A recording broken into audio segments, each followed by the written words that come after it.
Hi guys, and welcome. I got a little bit of Mustang here with a slight problem.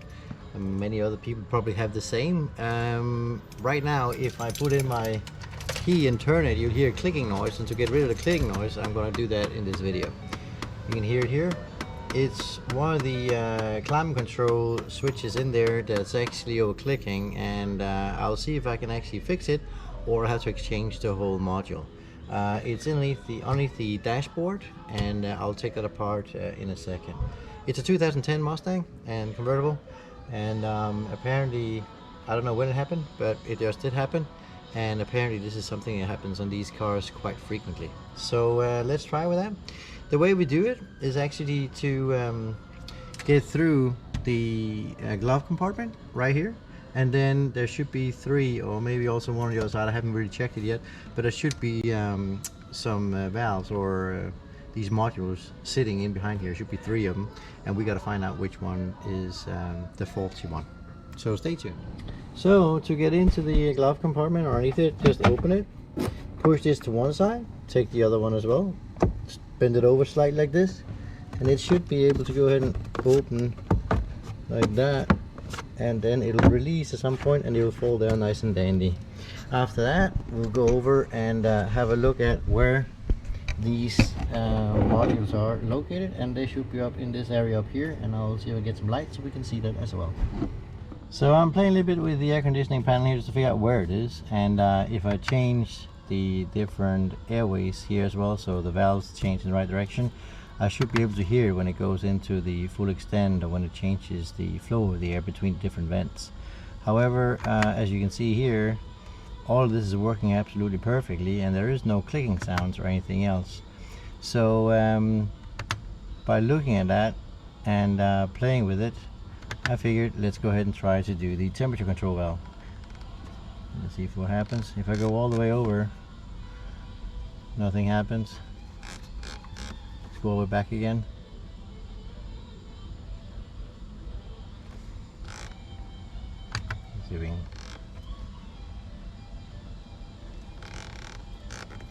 go to its full extent.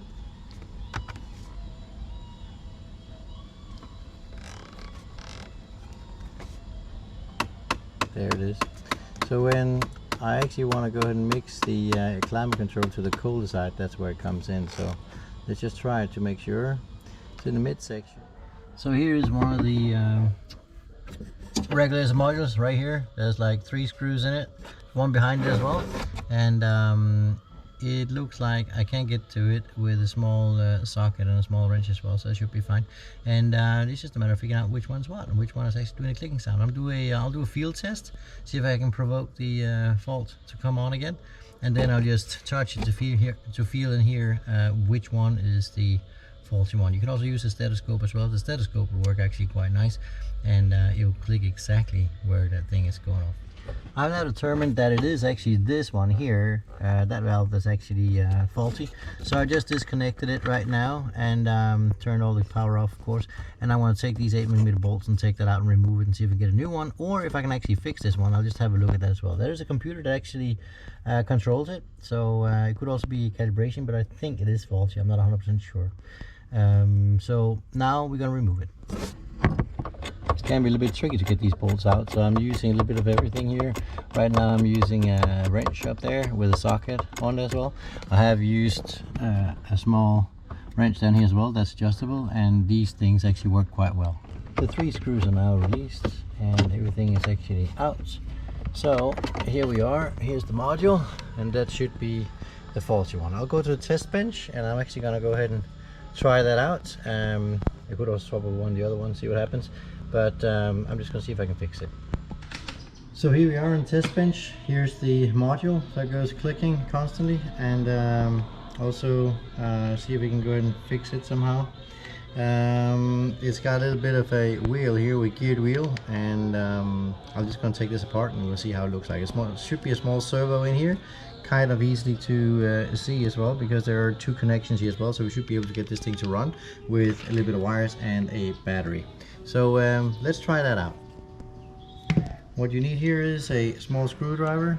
I was cheating a little bit and getting one. So just by opening these small clips, watch out that you don't break them off, because they are kind of sensitive, and it could be a problem afterwards to get it back in. So once you have them all opened up, you can nice and easy take the two shells apart, and then it'll come off as the whole thing. I'll go ahead and do that now.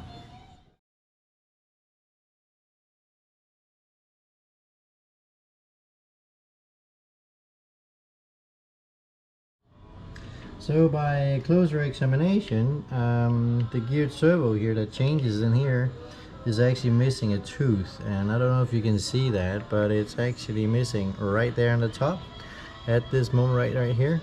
And that's why whenever it tries to regulate, this little gear that's sitting there is actually tapping that one constantly, and that's why it broke off. So if you can get a new gear like this, you can actually fix the servo and put it back in again, and it should be just fine. That's all it actually needs in this case. I'm not sure if we can get one of those. We probably have to buy a complete new servo to put in, but now at least you can see where it is. The tooth, the missing tooth, is here. So, and that fits of course straight onto there, as you can see. It's missing right there, so that's basically where it's supposed to be sitting.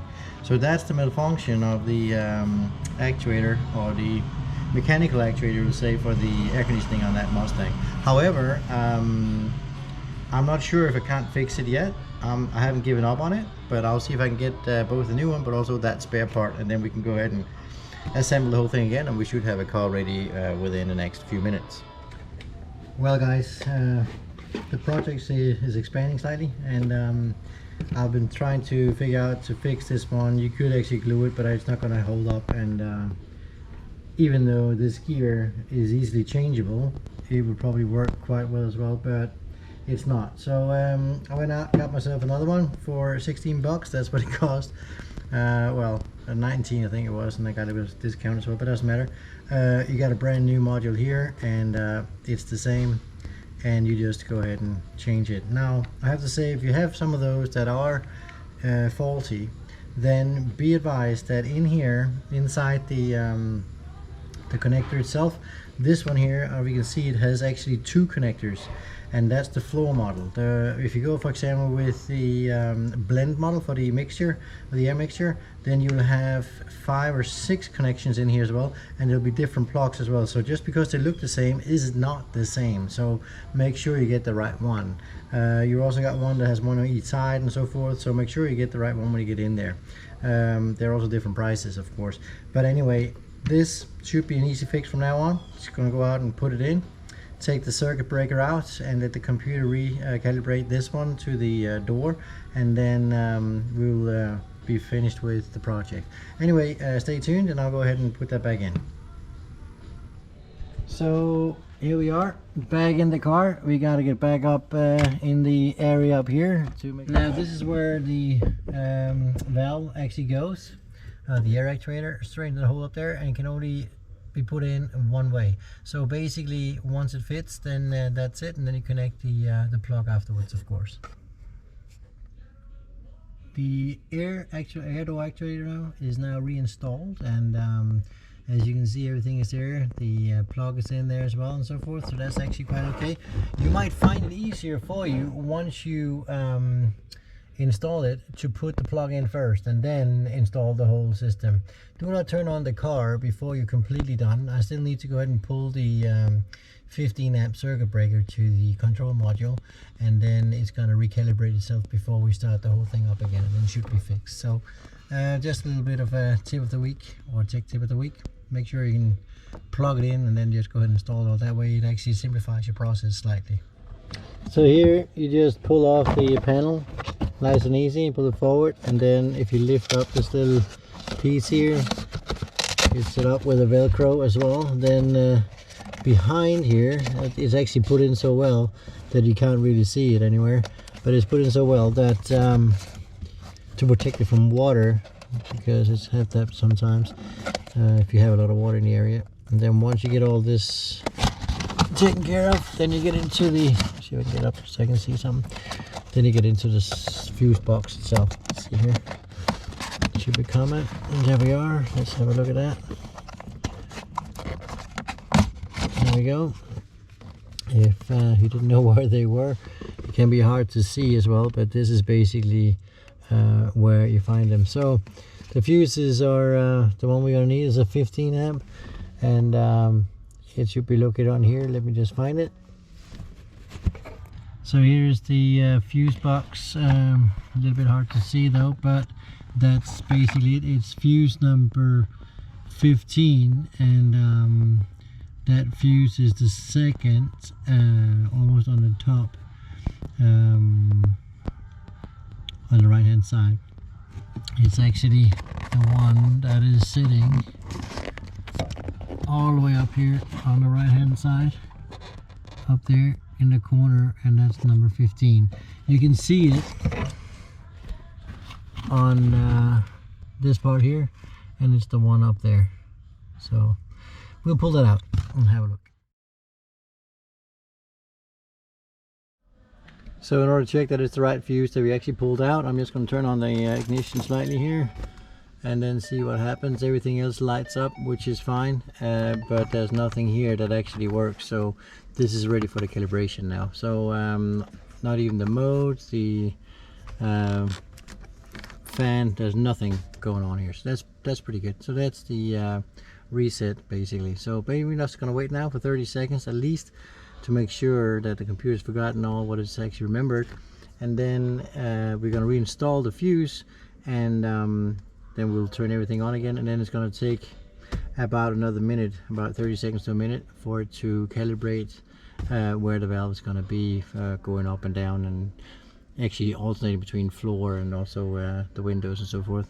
So stay tuned, we'll go ahead and try it in a second.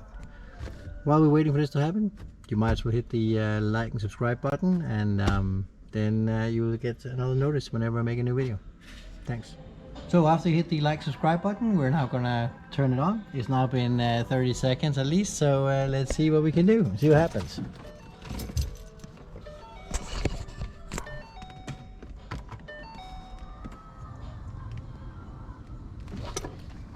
There you go.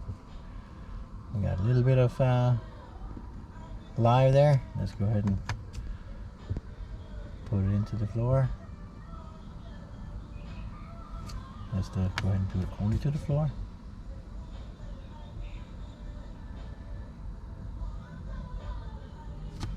Seems like it's working. Let's go ahead and combine it. And let's just go ahead and flip it only. Get some speed on it too.